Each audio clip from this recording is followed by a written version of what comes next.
Then you don't want my signature song. I want your signature Yes. song. I thought you said Y'all want pretty the song. signature We want the signature song too. You want a pretty song? PTA. Oh, okay. Harper Valley. Harper Valley.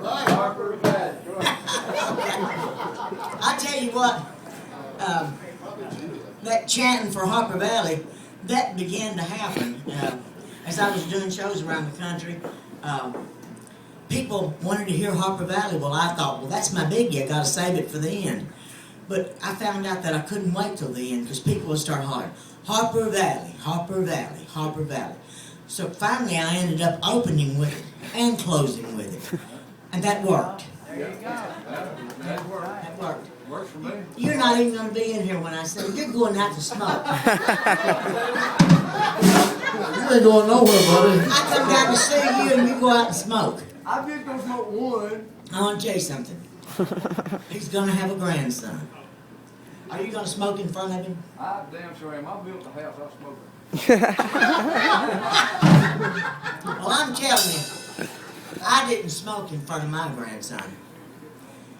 Everybody else in his life did. All of his other grandparents, parents and grandparents, and well, not my mother. No, couldn't. I wish she did smoke.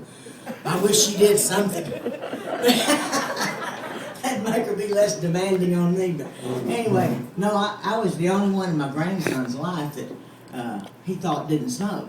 And I was the one that tuck him in at night and say prayers with him. I was the one that talked to him about the Lord and sing Jesus Loves Me to him. And he walked in. I was a closet smoker. Now, I didn't smoke. Oddly, I did not smoke all during the Harper Valley years. When I could have bought all the cigarettes I wanted, I didn't want them for some reason. But as I got older and other things began to fall out in my life, I thought, well, you know, I can't be perfect. I've got to do something, so I started smoking. And my grandson, at age 12, walked into the bathroom. I'd been keeping him all afternoon, and he was downstairs watching TV. I'd run up just every few minutes, smoke a cigarette in the bathroom, smoke a cigarette in the bathroom. Well, he used the bathroom downstairs, so I didn't think he'd ever know anything about it. But he got to wondering what in the world I was doing going up there so often. I was smoking in the bathroom, and he came walking in. I'm telling you what, when those little jaws dropped and those eyes bugged out, and he said, "Not you too, Granny. Not you. Now all the adults in my life smoke." I'm telling you what, I began to well up in tears, and I started weeping. I said, well, I'll tell you what, little buddy, because I love this boy more than life itself. I said, I'll tell you what, little buddy, I can't do a thing about a minute ago or my past, but I can tell you one thing. As long as the world turns and God gives me life and breath, I'll never take another draw of a cigarette. He's 24 now, that's 12 years ago, and I sure have not, and I never will.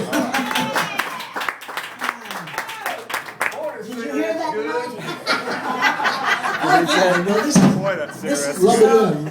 this is the song that brought me to the dance, and I'm thankful for the guy that brought me to the dance. Mickey Riley, my ex-husband, believed in me and brought me to Nashville. I was the biggest fan, but he was just like a daddy to me. I mean, he'd get after me in public just like he'd get after our daughter. Now he's not getting after his wife. She's getting after him. He's as henpecked as he could be. He drove bus for Ricky Van Shelton for several years, and he met Gloria. She was able to do something I never was able to do, and that really was to henpeck him. I'm happy for him, but I'm even happier for me because I am now about to marry my childhood sweetheart, the one that I would have married if he hadn't married first. I kind of married on the rebound. Would you wave at everybody? This is Billy Starnes, the voice on my telephone that everybody's talked to. I was 13 and he was 15 when I first fell in love with him. And about a year and a half later, he was kind of tired of me. He was 17, so he broke up with me and started going with other girls. And I cried into my pillow for months. I literally did. What do you got to say for yourself? He's given me heartburn all through the years, I'm telling you. Somebody could just mention his name and my heart would burn. Okay. Thank you, Tom T. Hall, for my sermon against hypocrisy, of which I was the biggest. and I've kind of learned from, thank God, and I'm trying to learn more.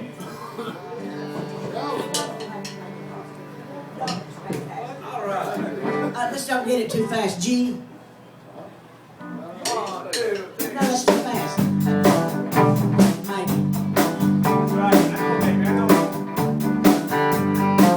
I'm gonna tell you all a story about a Hopper Valley widowed wife who had a teenage daughter who attended Hopper Valley Junior High. Well, her daughter came home one afternoon and didn't even stop to play. And she said, Mom, I got a note here from the Hopper Valley PTA. Well, the note said, Mrs. Johnson, you're wearing your dresses way too high. It's reported you've been drinking and running around with men and going wild. And I don't believe you ought to be bringing up your little girl this way. And it was signed by the secretary of Hopper Valley PTA. Bobby Taylor's sitting there, and 7 times he's asked me for a date. I left out a whole verse. And Mrs. Taylor sure seems to use a lot of ice whenever he's away. And Mr. Baker, can you tell us why the secretary had to leave this town? Because you were too cute. And she Billy Jones be told to keep her window shades all pulled completely down. But Mr. Hopper couldn't be here because he stayed too long in Kelly's ball again. Now he's back. And if you smell Shirley Thompson's breath, you'll find she's got a little nip of gin. And then you have the nerve to tell me you think that as a mother I'm not fit. Well, this is just a little pain place, and every one of you are full of. No, I wouldn't put you on because it really did and happened just this way. My mama socked to the Hopper Valley PTA. Billy Ray Cyrus did it this way.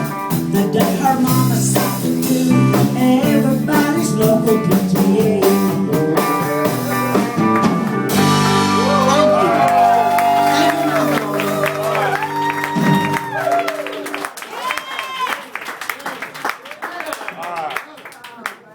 Gene C. Riley. That's a living legend right there.